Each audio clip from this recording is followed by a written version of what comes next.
What's up, everybody? I'm ReShonda Tate Billingsley, the author of 30-something books, but I wanted to talk to you today about one in particular, my sophomore novel, Let the Church Say Amen. In case you hadn't heard, it's headed to BET on August 29th at 8 p.m. Eastern, 7 p.m. Central. Now, the movie is produced by Queen Latifah Flavor Units production company, as well as Royal Ties production company, Bobcat Films, executive produced by T.D. Jakes, and directed by actress Regina King.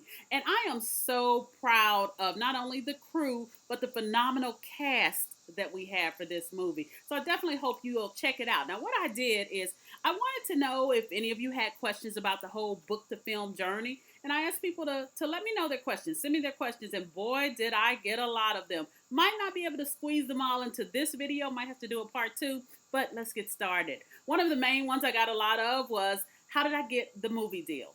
Well, I know this may sound like a cliche, but if you've seen me out on a book tour, you've heard me tell this story before. I got my book deal by being nice. There was a young lady who had on a McDonald's uniform and wanted to buy a copy of the book, but told me she didn't have any money. She said, you see where I work, I don't get paid until next week. So I bought the book for her. Read it, loved it. She gave it to her sister who worked in an airport bookstore. Well, one day, Juanita Bynum was coming through that airport bookstore, asked for a suggestion on the book, and the girl convinced Juanita Bynum to buy my book, which she did. She read it. She loved it. She set up a phone call with me and asked for my permission to take it to Hollywood. And of course, I offered to drive her permission. Yeah, right. But she took the book, and that's how I got on their radar, and here I am. So I am very blessed to have, be realizing this dream, because I was out there. I was making contacts. I was attending events in the entertainment industry because this was a dream. But this particular deal came from one simple act of kindness, of doing something without expecting anything in return. One of the other questions, did I ever think that my book would be turned into a movie? Of course, that is a dream of many authors, but I never set out to write a book and say, okay, I'm writing this book for the sole purpose of becoming a movie. My whole philosophy has been, if you write it, they will come. I focus on writing a good book. I don't focus on the movie and is Denzel going to star in it, or Taraji, or who's going to play what. I just focus on telling a good story. Did I choose this particular book, or was the offer brought to me? One of the things that the producers wanted to do was look at one of what sells well. One of my most popular books, which was Let the Church Say Amen. To date, it is still one of my most best-selling books. And so that is one of the ones that they wanted to start doing the whole movie to book to film with. Someone asked me, did the script stay true to the book? Many times books that are turned into movies are totally different. That is going to be a source of contention because this one is a tad bit different. One of my dearest, greatest authors that I just absolutely love and adore, Lolita Files, who is also a screenwriter, always says that a movie should taste like the book, taste like it. And that means that you can't have a movie that is the exact replica of the book, because a book is 300, 400 pages. A movie is condensed down to 90, 100 pages. And so once I stepped outside of that box and stopped thinking of things as an author and tried to think of things from a producer's perspective, I understood why they were doing some of the things they were doing.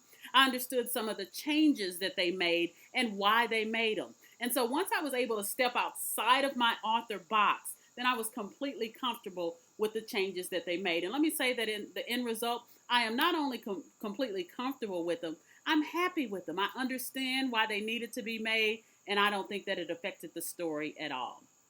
Someone asked, why did you not cast me? Girl, you didn't get my call. I tried to call you.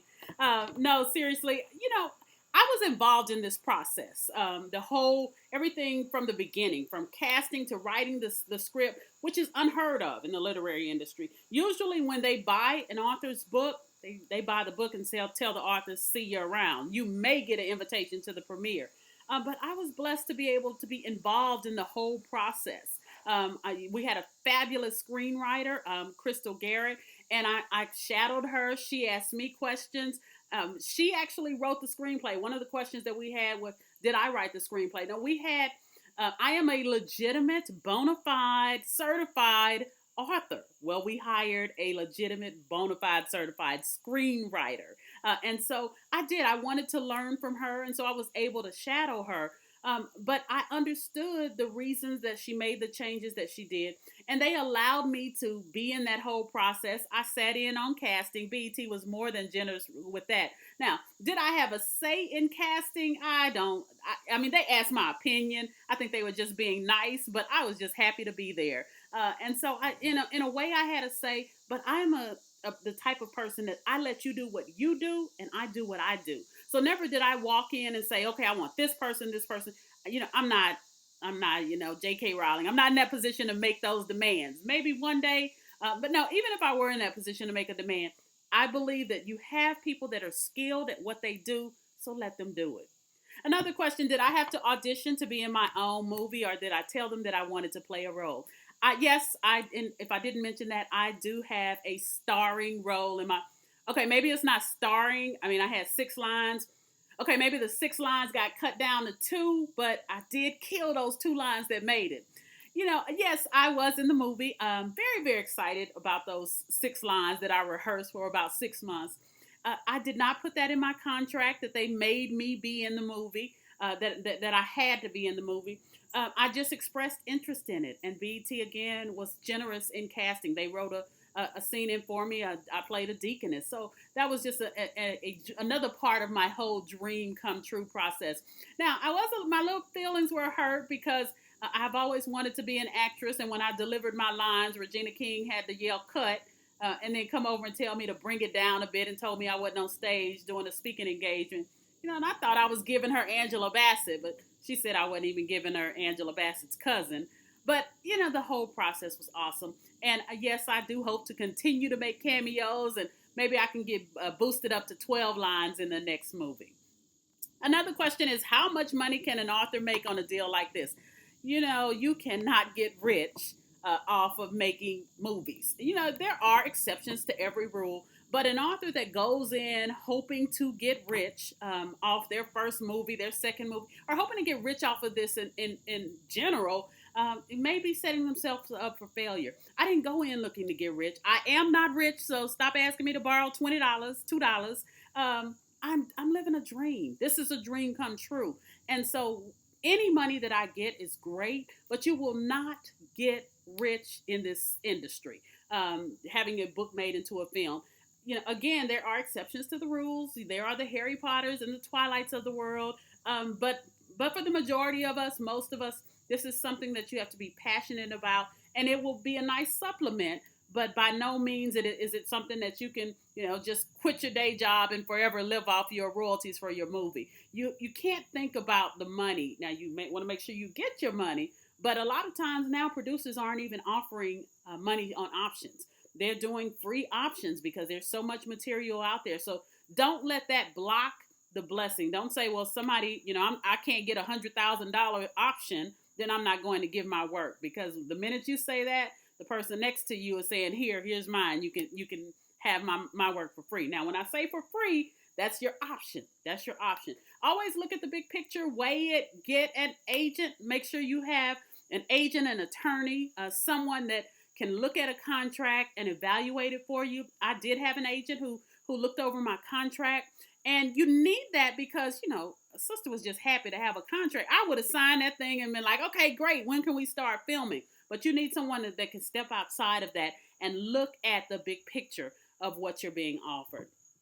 For future movie deals, will I put a clause that I must make an appearance? Yeah, I'd love to do that, and they'll probably tell me next. No, usually you can't put that kind of clause in, but again, there are exceptions to every rule. I will always ask. It will never be a deal breaker because, again, I let them do what they do and I do what I do. Was I allowed to write the script or make changes? As I said, I shadowed the screenwriter.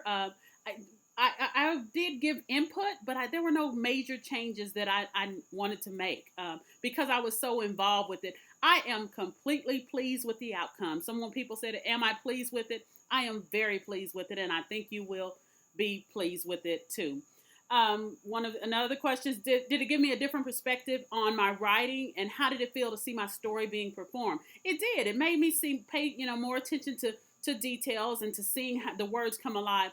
Watching these talented actors like Hosea Chanchez, Steve Harris, Leela Rashawn, Collins Penny, Naturi Naughton, watching them deliver words I wrote. Watching my words come alive on the screen was a phenomenal experience. And then to have these actors that I respected come up and say, "Am I doing your characters justice?" was just, I mean, that was just an absolute dream come true. And so I will always, if nothing else, if I never get another movie deal, I will always walk away feeling blessed to have experienced what I've experienced so far. Now, one of the last questions: will there be other book to movie deals in the future? The great thing about Hollywood is when you're on their radar, you're on their radar. So BET has optioned 3 other books. Maybe they'll come to a fruition. I'm going to claim it and say that Let the Church Say Amen is going to do so well for them that they're going to immediately start filming the rest. I have 2 other movies coming also. TV One next year, fall of 2016, The Secret She Kept and The Devil is a Lie will be on TV One. And I am just, telling myself the sky's the limit. I have 37 books, so I am ready and willing to continue having more book to movie deals in the future. And one of the things that I do want the aspiring writers, screenwriters, authors, all of you to know is one movie, one book to film that is a success has other producers clamoring for it as well. So when I win, we all win. This isn't just about me. This is about opening the doors for more positive films showcasing an array of talent. And I am just, again, blessed to be doing what I'm doing. Now, I'm going to wrap the questions up now. Maybe we'll come back for a part 2 in a few days. But in the meantime, mark your calendars, hold a viewing party. Even if you hold a viewing party, still set your DVRs and tune in. Read it. Read the book if you haven't read it already. Read it, then see it, then tweet it. See you all on August 29th. You can follow me on Periscope at ReShonda T or Twitter at ReShonda T. And of course, you can always visit my website, ReShondaTateBillingsley.com. See you August 29th, 8 p.m. Eastern, 7 p.m. Standard Time.